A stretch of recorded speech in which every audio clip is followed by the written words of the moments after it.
everyone, we're making a picture frame as shown, and all this given is we have two complementary angles, two supplementary angles, and this measure of angle 1 here is 52 degrees, and we're trying to prove that this measure here, angle 6, is 128 degrees.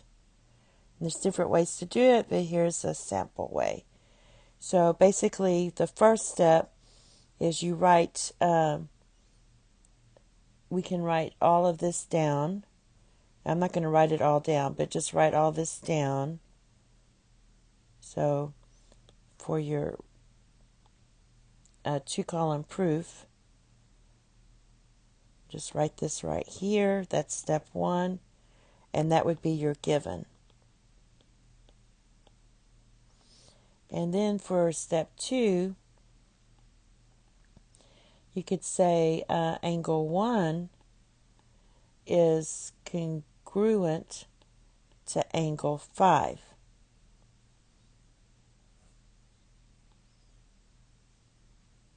Because of the complementary here. So that's going to be your congruent complements theorem.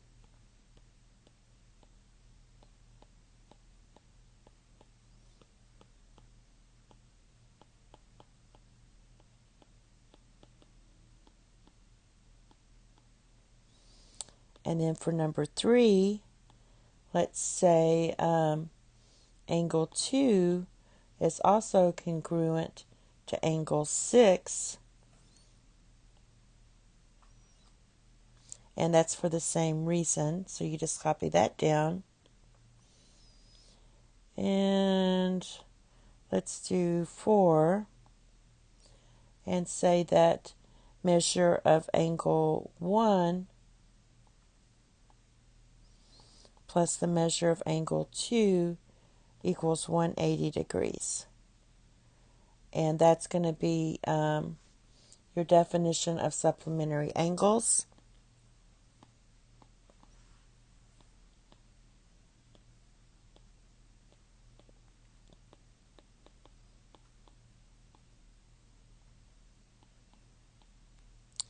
And then for number 5, should have saved some room here. Number 5, we can say that 52 degrees plus the measure of angle 2 equals 180, because they gave you the measure of angle 1. So that's your substitution property.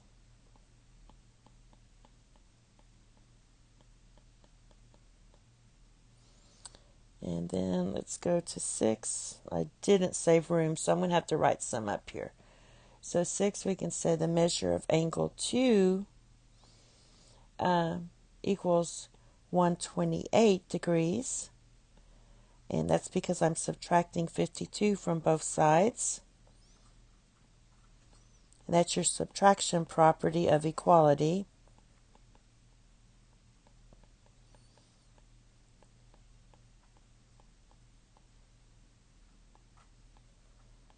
All right, so now I'm going to move up here.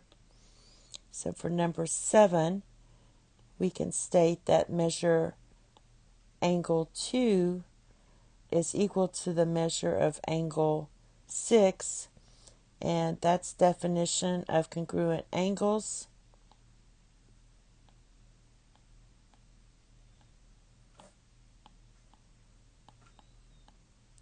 And then finally, we can just say our proof, measure of angle 6 equals 128,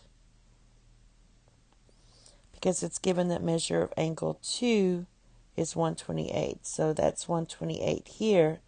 So all I'm doing is substitution. So substitution property of equality. And that's one way to do the proof. That's it. Thank you. Have a nice day. Bye-bye.